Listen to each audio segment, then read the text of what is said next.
Cam छो public. तो आज हम करने वाले हैं JEE 2023 में पूछा गया सीक्वेंस एंड सीरीज चैप्टर का एक क्वेश्चन। तो देखते हैं सीक्वेंस एंड सीरीज में से कौन सा क्वेश्चन हमको पूछा गया है।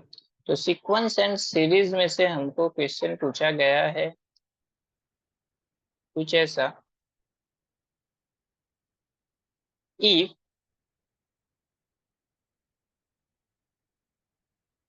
If 1 cube plus 2 cube plus 3 cube plus up to n terms upon 1 into 3 plus 2 into 5 plus 3 into 7 up to n terms क्या होता है 9/5 होता है।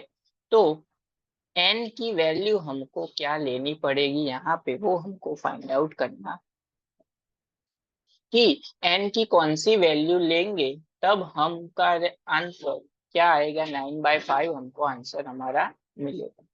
चलिए देखते हैं इस वाले क्वेश्चन को हम कैसे सॉल्व करेंगे। सबसे पहले तो यहाँ पे दो पार्ट है। ऊपर वाली टर्म है जहाँ पे दिया गया है सभी का क्यूब यानी कि 1 cube plus 2 cube plus 3 cube plus up two plus क्या टर्म्स है एन टर्म्स। तो हमको पता है फॉर्मूला एन टर्म्स के लिए क्यूब की क्या होती है n इंटू एन प्लस 1/2 का होल स्क्वायर। ये फॉर्मूला है 1 + 2 क्यूब 1 + 2 क्यूब प्लस 3 क्यूब की। अब उसके बाद बारी आती है नीचे वाली टर्म्स की। नीचे वाली टर्म्स है हमारी 1 into 3 plus 2 into 5 plus 3 into 7 plus up to N terms. तो यहाँ पे देखिए यहाँ पे इसकी जनरल टर्म सबसे पहले हमको क्रिएट करनी पड़ेगी। यहाँ पे हम लोग ले लेते हैं यहाँ पे एन टर्म्स आ गई है ऑलरेडी। तो हम यहाँ पे सपोज कर लेते हैं r is equal to 1 to लेके n तक जाती है टर्म्स। यहाँ पे देखिए फर्स्ट टर्म हमारी है 1 2 3 कंटिन्यू में चल रही है। लेकिन सेकंड वाली जो टर्म है वो पहली टर्म से 2 r+1 एक क्या है ज्यादा। यानी कि आगे की टर्म को अगर हम 2 से मल्टीप्लाई करें एंड उसमें एक ऐड करें तो उसके बाद वाली टर्म मिलती है। यहाँ पे देखिए 1 का स्क्वायर 2 into 1 क्या हो जाएगा 2 2 + 1 क्या हो जाएगा 3 2 into 2 क्या हो जाएगा 4 4 + 1 5। उसी तरह से 3 into 2 6 6 + 1 7।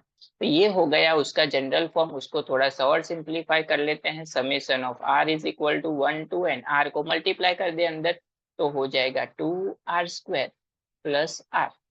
चलिए इसको हम 1 से लेके n तक जो वैल्यू है वो पुट कर लेते हैं। तो 2 रहेगा वैसे का वैसा। r की जगह पे 1² plus 2² plus up two plus n terms plus r की जगह पे 1 + 2 + 3 plus up two plus infinite. अभी इसकी फॉर्मूला तो हमको पता है 2 into 1² प्लस 2² इसकी इनफाइनाइट तक फॉर्मूला होती है n into n plus 1 into 2n plus 1 divide by 6। And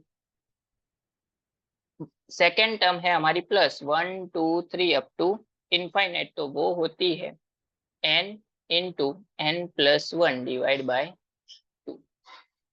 अभी यहाँ पे देखिए दोनों में से हम लोग n into n plus 1 divide by 6 common ले लेते हैं तो क्या हो जाएगा n into n plus 1 divide by 6 common ले लिया तो यहाँ पे क्या बचा फर्स्ट टर्म में बचा 2 इंटू 2n प्लस 1 बचा।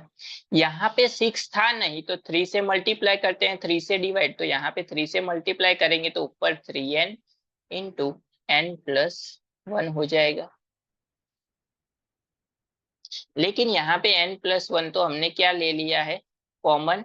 n इंटू n प्लस 1 तो बाहर ले लिया है तो सिर्फ क्या बचेगा यहाँ पे 3। अब इसको थोड़ा सा सिंप्लीफाई कर लेते हैं तो क्या हो जाएगा n into n plus 1 divide by 6। 2 से अंदर मल्टीप्लाई यानी कि 4n प्लस 2 प्लस 3 एंड ये हो जाएगा हमारा final answer n into n plus 1 divide by 6 into 4n plus 5। ये हो गया हमारा फाइनल।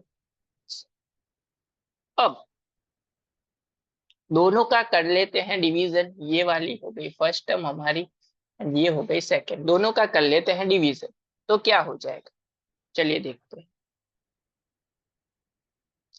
यहाँ पे ऊपर वाली जो टर्म थी वहां पे क्या था, स्क्वायर था यहाँ पे, तो स्क्वायर अंदर मल्टीप्लाई में ले लेते हैं, तो क्या हो जाएगा, तो n का स्क्वायर हो जाएगा n square, n plus one का स्क्वायर हो जाएगा n प्लस वन का स्क्वायर, डिवाइड बाय 2 है, 2 का स्क्वायर हो जाएगा 4, अपॉन नीचे वाली होल टर्म हमने फाइंड की थी n into n plus one divide bye, यहाँ पे हम लोग 6 था, 6 को दो पार्ट में डिवाइड कर लेते हैं, 2 into 4n plus 5 divide by 3, 2 into 3 क्या हो जाएगा 6, अगेन वही मिलेगा, इज इक्वल टू दिया गया है हमको 9/5। तो ये ऐसा हमने क्यों किया, क्योंकि यहाँ पे देखिए n cancel, n plus one cancel, 2 से यहाँ पे 2 कैंसल, तो ऊपर की साइड दोनों का ये आ जाएगा मल्टीप्लिकेशन में 9 के साथ, एंड ये आ जाएगा मल्टीप्लिकेशन में 5 के साथ,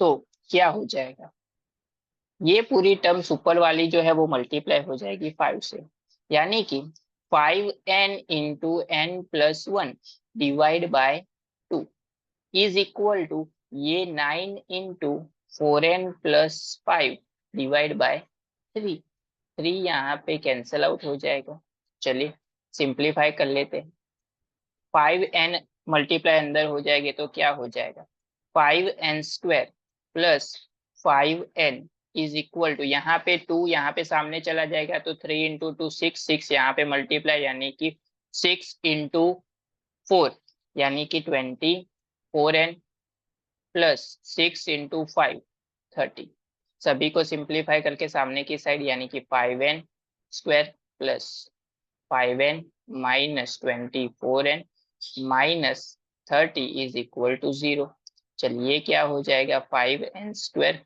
ये हो जाएगा minus 19n minus 30 is equal to 0, -30 factorization method, -30 plus 5 यानी कि -150, इसके दो पार्ट ऐसे जिसका एडिशन क्या होता हो -19 होता हो, तो वो हो जाएगी 25 इंटू 6, 25 माइनस 6 क्या हो जाएगा 19, यानी कि 5n square minus 25n plus 6n minus 30 is equal to 0, इन दोनों में से 5n कॉमन बचा क्या, n माइनस 5, इन दोनों में से 6 कॉमन बचा क्या, n minus 5 is equal to 0, यहाँ पे दो पार्ट मिल गए हमको, 5n plus 6 and n minus 5 is equal to 0, तो n की दो वैल्यू हो जाएगी, n is equal to -6/5 and दूसरी हो जाएगी n इज इक्वल टू 5,